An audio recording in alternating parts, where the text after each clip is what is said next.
Chers élèves, bonjour. J'espère que vous allez bien. On va commencer aujourd'hui le chapitre dérivabilité. Ce chapitre va être présenté par Kehia Abdelazek et encadré par l'inspecteur Fathi Mohamed. Dans cette première séance de ce chapitre, on va commencer à parler de la dérivabilité en un point. Pour cela, on va définir et donner quelques exemples sur la dérivabilité et puis interprétation géométrique. Commençons d'abord par la définition et les exemples de calcul. On va définir la dérivabilité en un point nombre dérivé. Définition, soit f une fonction définie sur un intervalle ouvert i et a un réel de i, on dit que f est dérivable en a s'il existe un réel L tel que la limite lorsque x tend vers a de f de x moins f de a sur x moins a égale L. Ce nombre L, quand il existe, est noté f' de a et appelé nombre dérivé de f en a. Passons à un petit exemple. Étudier la dérivabilité de la fonction f qui à x fait correspondre x carré moins 2x en 2. En appliquant la définition, il va falloir calculer la limite lorsque x tend vers 2 de f de x moins f de 2 sur x moins 2, qui donne lieu à la limite lorsque x tend vers 2 de x carré moins 2x sur x moins 2. Là, en remplaçant x par 2, on s'aperçoit qu'on a une forme indéterminée 0 sur 0. Alors, comment faire pour lever l'indétermination? Revenons au chapitre précédent. On a parlé de limites et on a travaillé plusieurs méthodes de calcul pour lever l'indétermination. Et là, on va utiliser l'une des techniques. Réfléchissez bien. Quelle est la technique la plus convenable afin de pouvoir lever cette indétermination? Eh bien, c'est la méthode de factorisation. On remarque bien que x carré moins 2x est factorisable par x moins 2. Alors, dans ce cas, on aura la limite lorsque x tend vers 2 de x facteur de x moins 2 sur x moins 2. En simplifiant par x moins 2, on aura la limite quand x tend vers 2 de x. Et ça donne 2 qui appartient à R. Donc, qu'est-ce qu'on peut dire? Vu que cette limite a donné un réel L, revenons à la définition, on aura ainsi que f est dérivable en 2 et f' de 2 égale 2. Remarque, soit f une fonction définie sur un intervalle ouvert i et a un réel de i.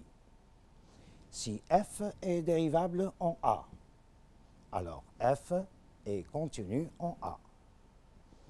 Si f est discontinu en a, alors f n'est pas dérivable en a. Et la troisième remarque, si f est continu en a, alors f n'est pas nécessairement dérivable en a. Faites attention, chers élèves, sur surtout la troisième remarque, ne pas confondre entre la continuité, la dérivabilité, ainsi que la relation entre les deux. On voit bien que la dérivabilité est plus forte que la continuité. Alors, en passant à la dérivabilité à droite en un point. On définit la dérivabilité à droite en un point, soit f, une fonction définie sur un intervalle de la forme AB, où A et B appartenant à R tel que A inférieur à B, on dit que f est dérivable à droite en A s'il existe un réel L tel que la limite lorsque x tend vers A+, de f de x moins f de A sur x moins A égale L. Ce nombre L, quand il existe, est noté f' droite en A et appelé nombre dérivé de f à droite en A. Passons à un exemple. Étudier la dérivabilité de la fonction à droite en A dans chacun des cas suivants. Pour le premier cas, f de x égale à x racine de x et le réel A étant 0. Et pour le deuxième, f de x égale racine de x moins 3 et A égale 3. Comme l'exemple précédent, on va appliquer la définition, sauf pour cette fois, en commençant par la limite de f de x moins f de 0 sur x moins 0 lorsque x tend vers 0 plus, pour la fonction x racine de x, on aura la limite lorsque x tend vers 0 de x racine de x sur x, et comme ça, on a une simplification directe et on n'aura pas de problème de calcul de limite pour cet exemple. Et on aura, après simplification, la limite lorsque x tend vers 0 plus de racine de x, qui donne lieu à la valeur 0 appartenant à R. Donc, qu'est-ce qu'on peut déduire? Oui, on peut dire que la fonction f est dérivable à droite en 0 et f' droite en 0 est nul. Concernant le deuxième exemple, en calculant la limite quand x tend vers 3 plus de f de x moins f de 3 sur x moins 3, on aura limite lorsque x tend vers 3 plus de racine de x moins 3 sur x moins 3, tout en sachant le f de 3 est nul. Alors, en remplaçant x par 3 dans ce quotient, on va remarquer qu'on a aussi une forme indéterminée 0 sur 0.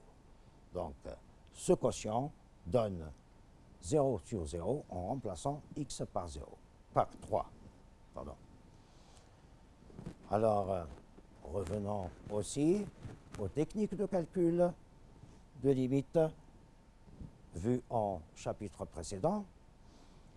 En présence de cette racine, qu'est-ce qu'on peut faire pour lever l'indétermination?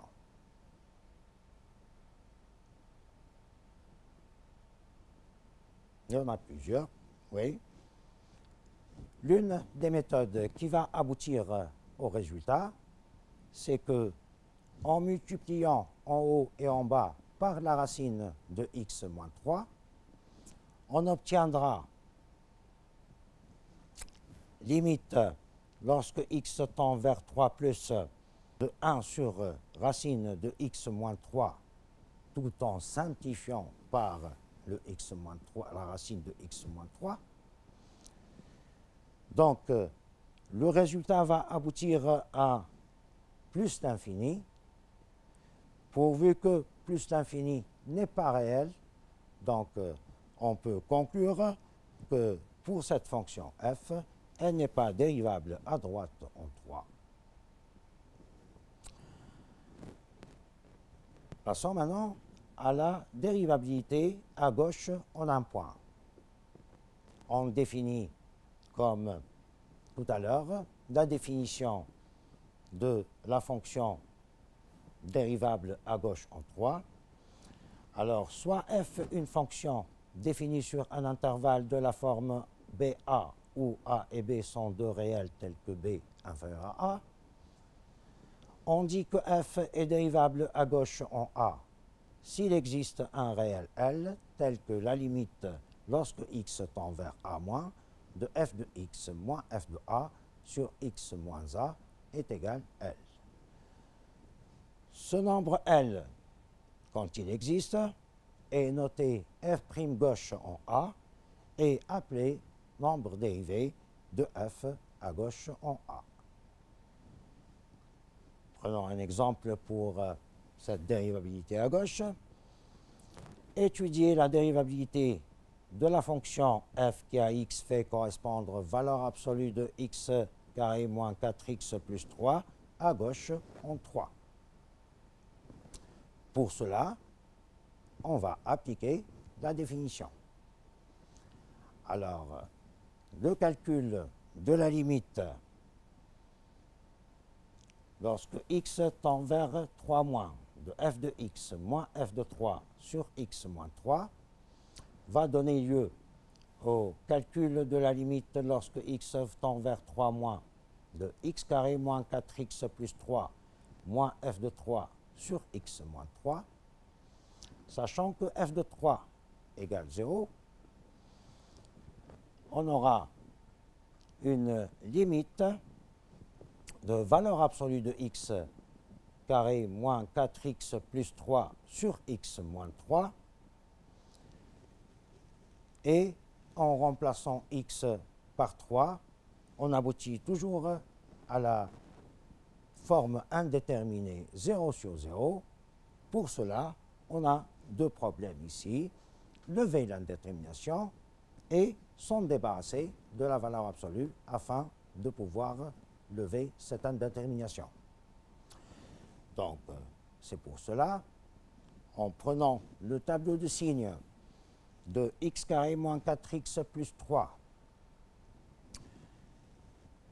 dont les racines sont 1 et 3, on s'aperçoit qu'à gauche en 3, c'est-à-dire pour les x qui sont inférieurs à 3 et proches de 3, le x carré moins 4x plus 3 est un réel positif, négatif plutôt, négatif, ainsi que la valeur absolue de x carré moins 4x plus 3 devient moins x carré moins 4x plus 3, et en remplaçant cette expression dans la limite à calculer, ça devient la limite lorsque x tend vers 3 moins de moins x carré moins 4x plus 3 sur x moins 3.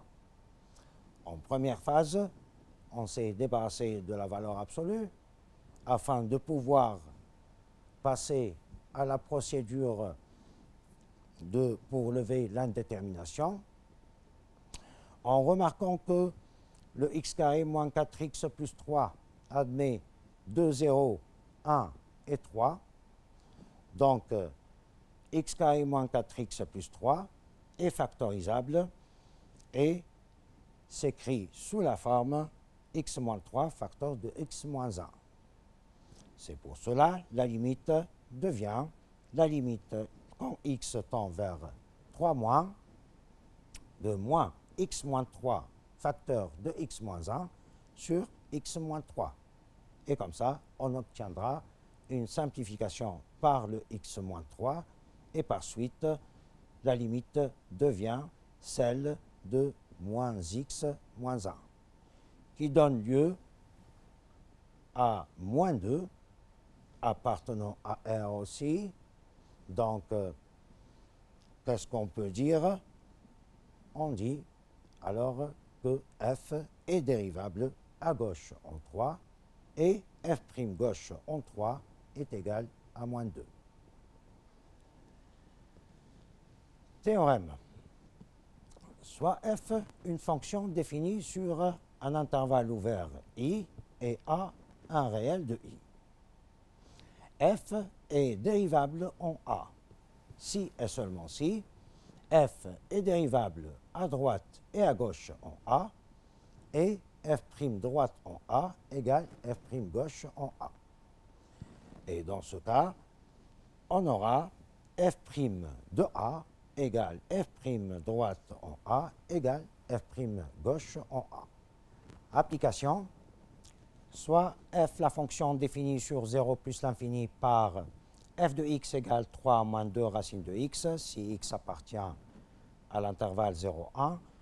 F de x égale 1 sur x, si x appartient à l'intervalle 1 plus l'infini. On nous demande d'étudier la dérivabilité de f en 1. La première remarque qu'on doit faire, c'est que à droite en 1 et à gauche en 1, on a deux expressions différentes de la fonction f. Donc, on sera obligé de travailler la dérivabilité de f à gauche en 1 et à droite en 1 séparément. Alors, commençons d'abord par la dérivabilité à gauche en 1. La limite lorsque x tend vers 1 moins de f de x moins f de 1 sur x moins 1 est égale à la limite lorsque x tend vers 1 moins de 3 moins 2x, c'est la fonction qui est définie à gauche en 1, moins 1 sur x moins 1. Par factorisation par 2, on obtiendra la limite lorsque x tend vers 1 moins de 2 facteurs de 1 moins racine de x sur x moins 1. Et on va remarquer ici, si on place x par 1, on aboutit à une forme indéterminée 0 sur 0. Et en revenant aux techniques de calcul de limite, pour lever l'indétermination, on peut ici utiliser l'expression conjuguée. C'est-à-dire, on multiplie et on divise les deux expressions au numérateur et au dénominateur par 1 plus racine de x. On obtiendra comme résultat pour le numérateur 1 moins racine de x facteur de 1 plus racine de x donne lieu à 1 moins x. Et pour le dénominateur, x moins 1 facteur de 1 plus racine de x. Et comme ça, comme vous le remarquez, c'est qu'on a obtenu une simplification par le x moins 1, tout en sachant qu'il y a un signe moins pourvu que le numérateur contient 1 moins x et le dénominateur est son opposé. Après simplification, on aura la limite lorsque x tend vers 1 moins de moins 2 sur 1 plus racine de x, et en remplaçant x par 1, on obtiendra comme résultat moins 1. Par suite, comme moins 1 appartenant à R, donc f est dérivable à gauche en 1, et f' gauche en 1 égale moins 1. On passe maintenant au deuxième travail, c'est celui de la limite lorsque x tend vers 1 plus de f de x moins f de 1 sur x moins 1. En remplaçant f de x par l'expression de la fonction définie sur 1 plus l'infini, et en remplaçant le f de 1 par 1, on obtient le quotient 1 sur x moins 1 sur x moins 1. Alors, cette limite donne toujours la forme indéterminée 0 sur 0. En réduisant au même dénominateur le numérateur, on aura la limite lorsque x tend vers 1 plus de 1 moins x sur x facteur de x moins 1. Et ici, on remarque bien que 1 moins x et x moins 1 sont opposés. Donc, en les simplifiant, on obtiendra un signe moins au résultat et on aura la limite lorsque x tend vers 1 plus de moins 1 sur x, qui donne lieu au résultat moins 1. Alors, moins 1 appartenant à R, donc la fonction f est dérivable à droite en 1 et f' droite en 1 égale moins 1. La conclusion. On remarque bien que f' gauche en 1 a donné la valeur 1. f' droite en 1 aussi égale moins 1. Donc, le f' gauche en 1 et le f' droite en 1 sont égaux. Donc, en conclusion, c'est que f est dérivable en 1 et f' de 1 est égal à moins 1. On passe maintenant à l'interprétation graphique de la dérivabilité. On commence tout d'abord par les demi-tangentes à une courbe. Prenons en petit a demi-tangente à droite en un point. Le plan est muni d'un repère orthonormé OIJ. Soit f une fonction définie sur un intervalle de la forme AB, où A et B sont deux réels tels que A est inférieur à B. F est dérivable à droite en A, si et seulement si la courbe représentative de f admet au point M de coordonnées A, f de A, une demi-tangente de coefficient directeur f' de A. Voyons l'illustration graphique. Cette demi-tangente est d'équation y égale f' droite en A facteur de x moins A plus f de A, pourvu que c'est une droite dont le coefficient directeur est f' droite en A et passant par le point M de coordonnées A, f de A. Le vecteur U de composante 1 f' droite en A est un vecteur directeur de cette demi-tangente. Le graphique ci-contre explique la construction de cette demi-tangente. On voit bien, sur la courbe C de f, on a placé un point M de coordonnées A, f de A. En ce point M, on avance suivant les x de 1, qui est l'abscisse des composantes du vecteur directeur, et suivant les ordonnées f' droite en A, on obtient un deuxième point qui est l'extrémité du vecteur directeur U. Et ainsi, on obtiendra la demi-tangente, c'est celle, la demi-droite, passant par le point M et de vecteur directeur 1 f' droite en A. Remarque, lorsque f' droite en A est égal à 0, la demi-tangente à la courbe est horizontale. La figure, on voit bien, sur la courbe, le point M de coordonnées A, f de A présente une demi-tangente horizontale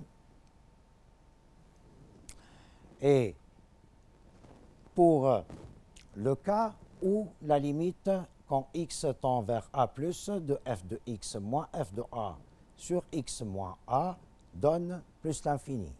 Bien sûr, f n'est pas dérivable à droite en A.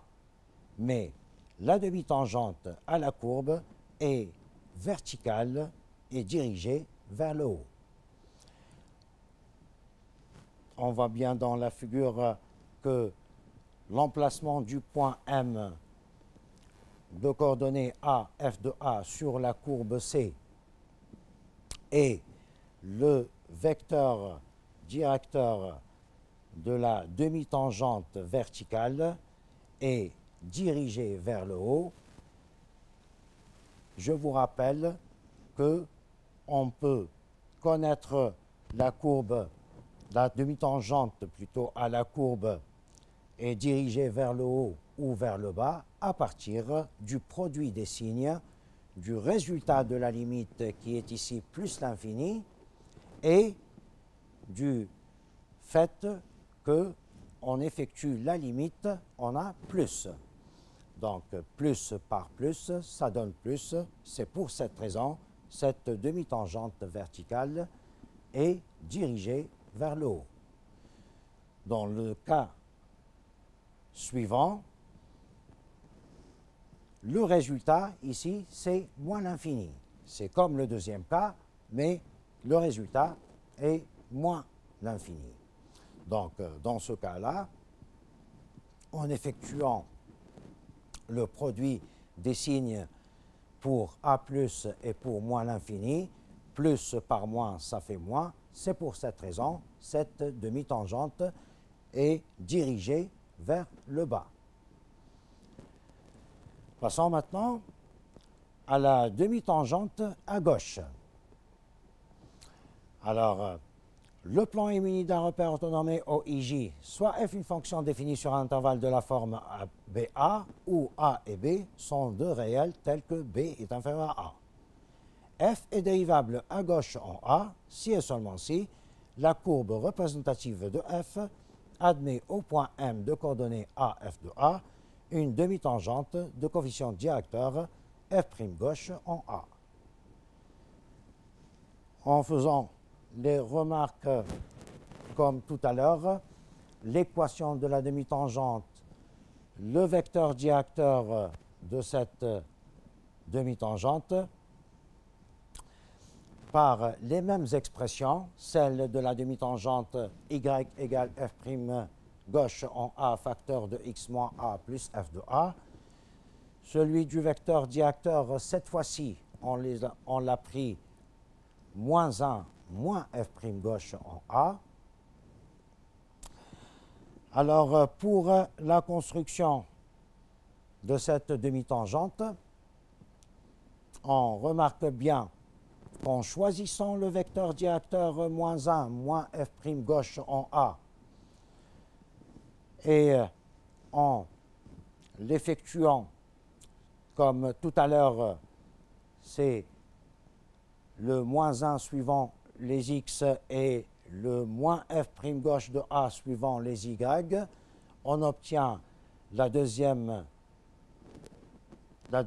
extrémité du vecteur, c'est-à-dire on obtiendra un vecteur directeur de cette demi-tangente et qui est dirigé vers les A-. On fera aussi les mêmes remarques que tout à l'heure. Lorsque f' gauche en A égale à 0, la demi-tangente à la courbe est horizontale, comme l'indique la figure.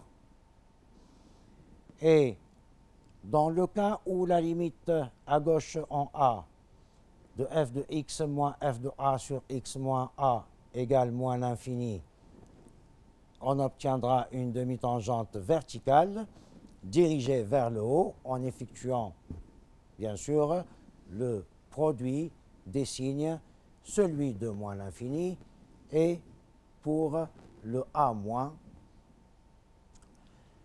Et ainsi, la limite lorsque x tend vers A- de f de x moins f de A sur x moins A quand il est égal à plus l'infini, la demi-tangente devient dirigée vers le bas, comme l'indique la figure.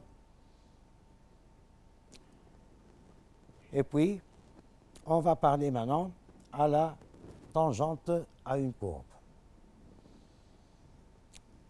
Le plan est muni d'un repère orthonormé OIJ, soit f une fonction définie sur un intervalle ouvert I et A un réel de I. F est dérivable en A si et seulement si la courbe représentative de f admet au point M de coordonnées A, f de A une tangente de coefficient directeur f' de A. Alors, quelle est la différence ici entre cette interprétation géométrique et celle de tout à l'heure? Tout à l'heure, on a dit que ce soit concernant la dérivabilité à gauche ou la dérivabilité à droite, on a parlé de demi-tangente, puisque on travaille à gauche ou à droite au point A, mais cette fois-ci, on travaille au point A tout court. Donc, c'est pour cette raison, on aura une tangente complète. On passe à l'illustration graphique. Comme on l'a écrit tout à l'heure, cette tangente est d'équation y égale f' de a, facteur de x moins a plus f de a. Le vecteur u, dont les composantes 1, f' de a, est un vecteur directeur de cette tangente, et le graphique ci-contre explique la construction de cette tangente. En effectuant comme tout à l'heure, mais cette fois-ci, on doit tracer une tangente complète.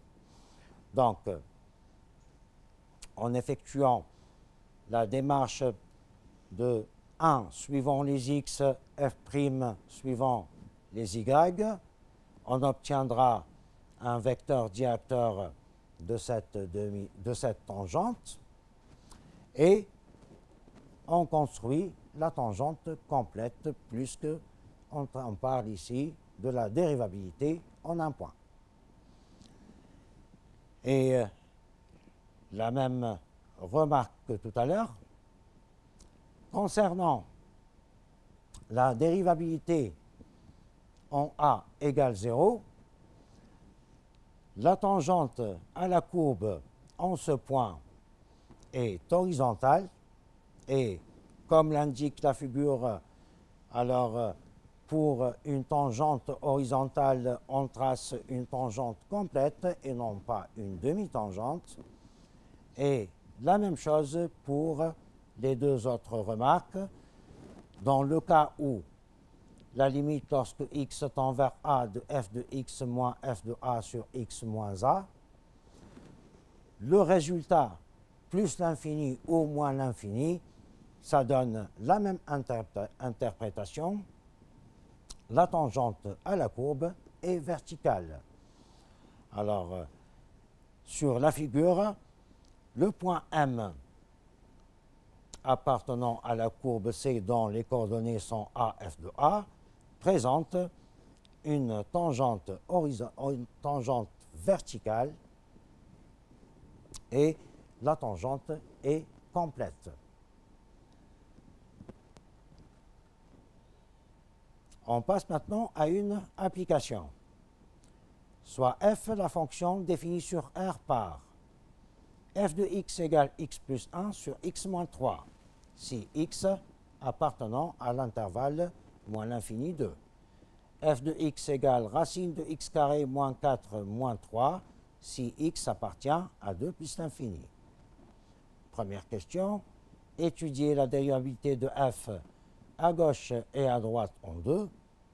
Et en deuxième question, représenter les demi-tangentes à la courbe de f au point d'abscisse 2 dans le plan rapporté à un repère orthonormé OIJ. Pour la première question, on fera la même remarque. La dérivabilité à gauche et la dérivabilité à droite se travaillent à l'aide des fonctions f de x égale x plus 1 sur x moins 3 concernant la dérivabilité à gauche, f de x égale x carré moins 4 moins 3 concernant la dérivabilité à droite, et on commence par la dérivabilité à gauche. La limite lorsque x tend vers 2 moins de f de x moins f de 2 sur x moins 2 est égale la limite lorsque x tend vers 2 moins de x plus 1 sur x moins 3 plus 3 sur x moins 2. La même chose que tout à l'heure, en remplaçant x par 2, on aboutit à une forme indéterminée 0 sur 0. Alors, en commençant pour lever l'indétermination par réduire au même dénominateur le numérateur, la limite devient limite lorsque x tend vers 2 moins de x plus 1 plus 3x moins 9 sur x plus 3, le tout sur x moins 2. Puis, après les calculs et la factorisation par 4, on obtiendra limite lorsque x tend vers 2 moins de 4 facteurs de x moins 2 sur x moins 2 facteur de x moins 3. Et on remarque bien ici qu'on a une simplification par le x moins 2 et par suite la limite devient celle de 4 sur x moins 3 qui est égal 4 appartenant à R. Donc, qu'est-ce qu'on peut dire? Oui, f est dérivable à gauche en 2 et f' gauche en 2 est égal à moins 4. Il nous reste à déterminer la dérivabilité à droite en 2 à l'aide de la fonction correspondante qui est x racine de x carré moins 4 moins 3. Donc, cette limite est égale limite lorsque x tend vers 2 plus de f de x moins f de 2 sur x moins 2 est égale à la limite lorsque x tend vers 2 plus de racine de x carré moins 4 moins 3 sur x moins 2 qui donne lieu, après simplification par 3, la limite lorsque x tend vers 2 plus de racine de x carré moins 4 sur x moins 2. Même après la simplification par 3, on est toujours dans une forme indéterminée 0 sur 0. Pour cela, on va effectuer la multiplication par racine de x carré moins 4 en haut et en bas, et en même temps, on va factoriser le x carré moins 4 en l'écrivant x moins 2 facteur de x plus 2. Alors, on aura une simplification ici par le x moins 2. Cette simplification va nous aider à calculer cette limite. Alors, on obtiendra la limite lorsque x tend vers 2 plus de x plus 2 sur racine de x carré moins 4. Ce n'est plus une forme indéterminée. Le numérateur donne 4. Quant au dénominateur, la limite lorsque x tend vers 2 plus de racine de x carré moins 4 est un 0. Et puisque c'est un 0 positif, vu que on travaille avec la fonction racine de x carré moins 4, ainsi, on aura au numérateur 4 positif, au dénominateur 0 positif, donc on aura comme résultat plus l'infini. Et dans ce cas, notre conclusion, c'est que f n'est pas dérivable à droite en 2.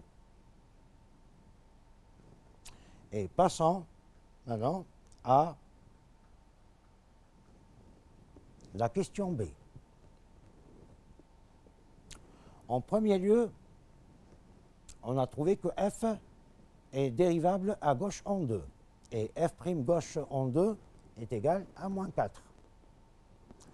Donc, notre interprétation graphique est la courbe C présente à gauche au point d'abscisse 2 une demi-tangente de coefficient directeur f' gauche en 2 qui est égale à moins 4. Quant à la deuxième limite, la limite lorsque x tend vers 2 plus de f de x moins f de 2 sur x moins 2, on a trouvé plus l'infini.